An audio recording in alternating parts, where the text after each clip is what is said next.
ओम शांति। आज 7 जनवरी 2026। आज बाप दादा के अनमोल मधुर महावाक्य सुनते हैं। मीठे बच्चे, कभी भी अपने हाथ में लौ नहीं उठाओ। यदि किसी की भूल हो तो बाप को रिपोर्ट करो, बाप सावधानी देंगे।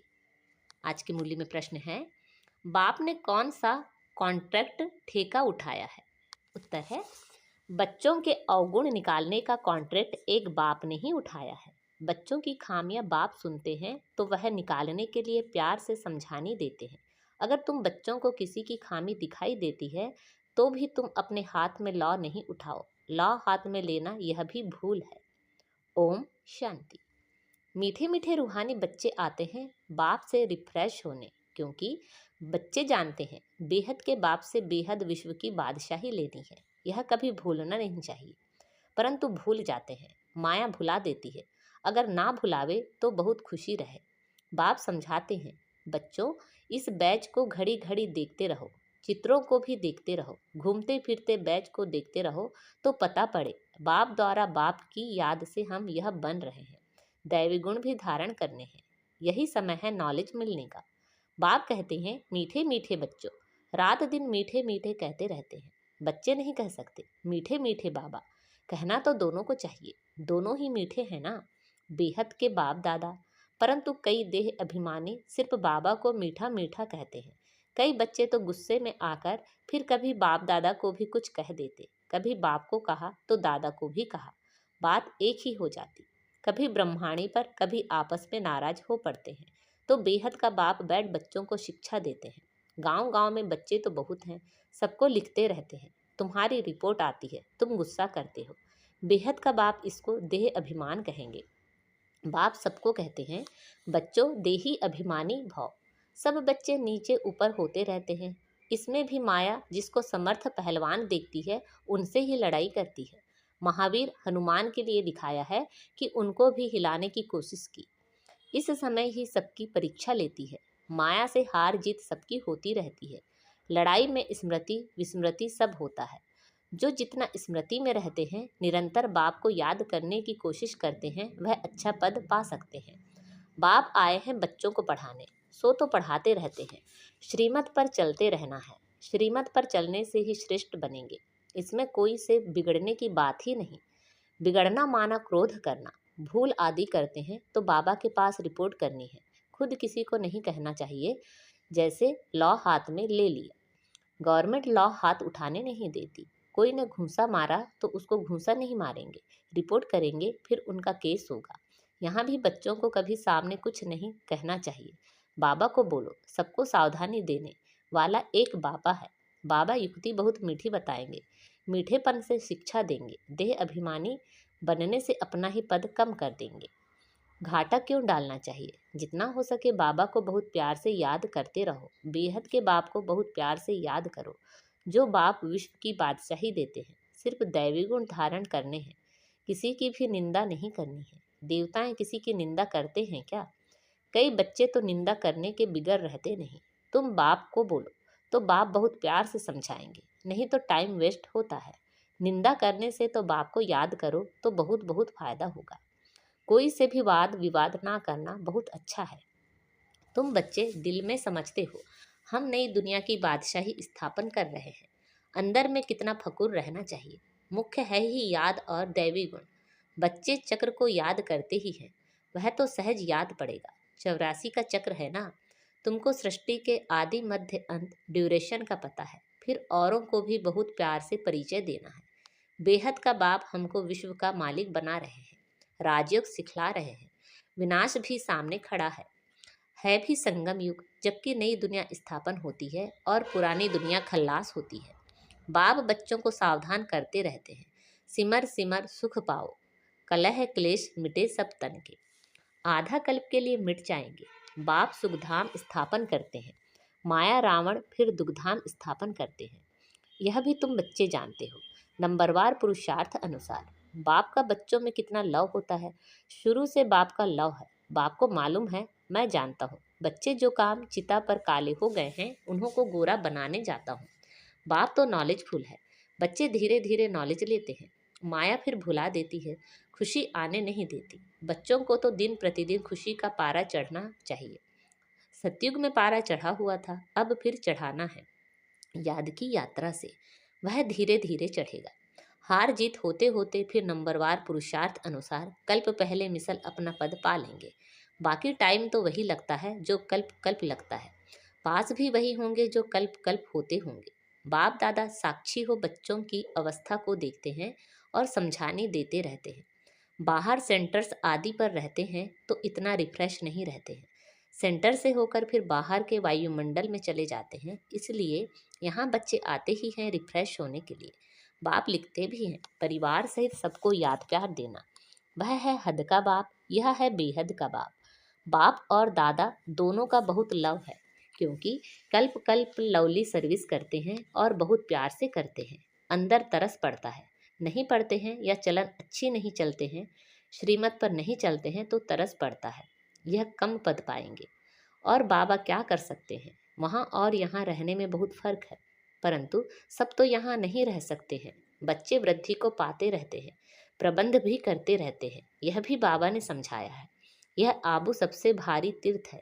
बाप कहते हैं, मैं यहाँ ही आकर सारी सृष्टि को 5 तत्वों सहित सबको पवित्र बनाता हूँ। कितनी सेवा है। एक ही बाप है जो आकर सर्व की सद्गति करते हैं, सो भी अनेक बार किया है। यह जानते हुए भी फिर भूल जाते हैं। तब बाप कहते हैं, माया बड़ी जबरदस्त है। आधा कल्प इनका राज्य चलता है। माया हराती है, फिर बाप खड़ा करते हैं। बहुत लिखते हैं, बाबा हम गिर गया। अच्छा, फिर नहीं गिरना। फिर भी गिर पड़ते हैं। गिरते हैं तो फिर चढ़ना ही छोड़ देते हैं। कितनी चोट लग जाती है, सबको लगती है। सारा मदार है पढ़ाई पर। पढ़ाई में योग है ही। फलाना मुझे यह पढ़ा रहे हैं। अब तुम समझते हो, बाप हमको पढ़ा रहे हैं। यहाँ तुम बहुत रिफ्रेश होते हो। गायन भी है, निंदा हमारी जो करे मित्र हमारा सो। भगवान नुआज मेरी ग्लानि बहुत करते हैं, मैं आकर मित्र बनता हूँ। कितनी निंदा करते हैं, मैं तो समझता हूँ सब हमारे बच्चे हैं। कितनी मेरी प्रीत है इनके साथ। निंदा करना अच्छा नहीं है। इस समय तो बहुत खबरदारी रखनी चाहिए। भिन्न भिन्न अवस्थाओं वाले बच्चों से सब पुरुषार्थ करते रहते हैं। कोई भूल भी होती है तो पुरुषार्थ कर अभूल बनना है। माया सबसे भूलें कराती रहती है। बॉक्सिंग है ना, कोई समय ऐसी चोट लगती है जो गिरा देती है। बाप सावधानी देते हैं, बच्चे ऐसे हारने से की कमाई चट हो जाएगी। 5 मंजिल से गिर पड़ते हैं। कहते हैं, बाबा ऐसी भूल फिर कभी नहीं होगी, अब क्षमा करो। बाबा क्षमा क्या करेंगे, बाप तो कहते हैं पुरुषार्थ करो। बाबा जानते हैं माया बहुत प्रबल है, बहुतों को हराएगी। टीचर का काम है भूल पर शिक्षा दे, अभूल बनाना।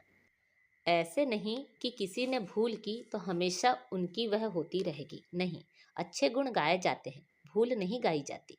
अविनाशी वैद्य तो एक ही बाप है, वह दवाई करेंगे। तुम बच्चे क्यों अपने हाथ में लौ उठाते हो। जिसमें क्रोध का अंश होगा वह ग्लानि ही करते रहेंगे। सुधारना काम बाप का है, तुम सुधारने वाले थोड़ी ही हो। कोई में क्रोध का भूत है, खुद बैठ किसी की ग्लानि करते हैं तो गोया अपने हाथ में लौ उठाया। इससे वह सुधरेंगे नहीं और ही अनबन हो जाएगी, लून पानी हो जाएंगे। सब बच्चों के लिए एक बाप बैठा है। लौ अपने हाथ में उठाए किसी की ग्लानि करना यह भारी भूल है। कोई ना कोई खराबी तो सब में होती है, सब संपूर्ण तो नहीं बनते हैं। कोई में क्या अवगुण है, कोई में क्या है, वह सब निकालने का कॉन्ट्रैक्ट बाप ने उठाया है। यह तुम्हारा काम नहीं। बच्चों की खामियां बाप सुनते हैं, सो वह निकालने के लिए प्यार से समझानी दी जाती है।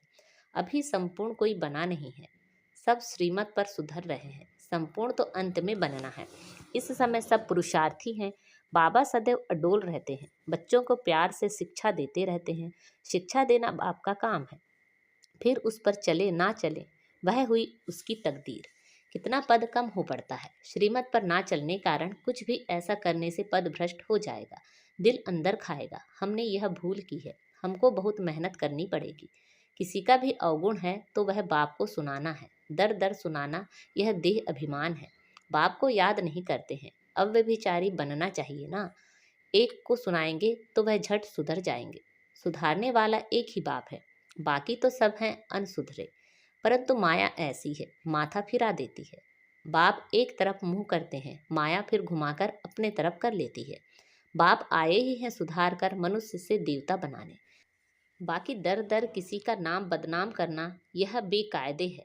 तुम शिव बाबा को याद करो, जजमेंट भी उनके पास होती है ना, कर्मों का फल भी बाप देते हैं। भल ड्रामा में है परंतु किसी का नाम तो लिया जाता है ना। बाप तो बच्चों को सब बातें समझाते रहते हैं। तुम कितने भाग्यशाली हो, कितने मेहमान आते हैं, जिनके पास बहुत मेहमान आते हैं वह खुश होते हैं। यह बच्चे भी हैं तो मेहमान भी हैं। टीचर की बुद्धि में तो यही रहता है, मैं बच्चों को इन जैसा सर्वगुण संपन्न बनाऊं। यह कॉन्ट्रैक्ट बाप ने उठाया है ड्रामा के प्लान अनुसार। बच्चों को मुरली भी कभी मिस नहीं करनी चाहिए। मुरली का ही तो गायन है ना। एक भी मुरली मिस की तो जैसे स्कूल में अपसेंट पड़ गई। यह है बेहद के बाप का स्कूल, इसमें तो एक दिन भी मिस नहीं करना चाहिए। बाप आकर पढ़ाते हैं। दुनिया में किसी को मालूम थोड़ी ही है स्वर्ग की स्थापना कैसे होती है, यह भी कोई जानते नहीं। तुम सब कुछ जानते हो। यह पढ़ाई बहुत बहुत अथाह कमाई की है। जन्म जन्मांतर के लिए इस पढ़ाई का फल मिल जाता है। विनाश का सारा ताल्लुक तुम्हारी पढ़ाई से है। तुम्हारी पढ़ाई पूरी होगी और यह लड़ाई शुरू होगी। पढ़ते पढ़ते बाप को याद करते जब मार्क्स पूरी हो जाती है, इम्तिहान हो जाता है, तब लड़ाई लगती है। तुम्हारी पढ़ाई पूरी हुई तो लड़ाई लगेगी। यह नई दुनिया के लिए बिल्कुल नया ज्ञान है, इसलिए मनुष्य बेचारे मूंझते हैं। अच्छा, मीठे मीठे से खिलते बच्चों प्रति माता पिता बाप दादा का याद प्यार और गुड मॉर्निंग। रूहानी बाप की रूहानी बच्चों को नमस्ते।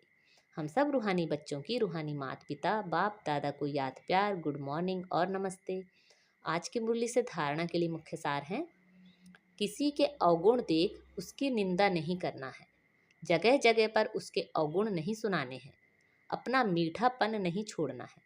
क्रोध में आकर किसी का सामना नहीं करना है। सबको सुधारने वाला एक बाप है, इसलिए एक बाप को ही सब सुनाना है। अब भी विचारी बनना है। मुरली कभी भी मिस नहीं करनी है।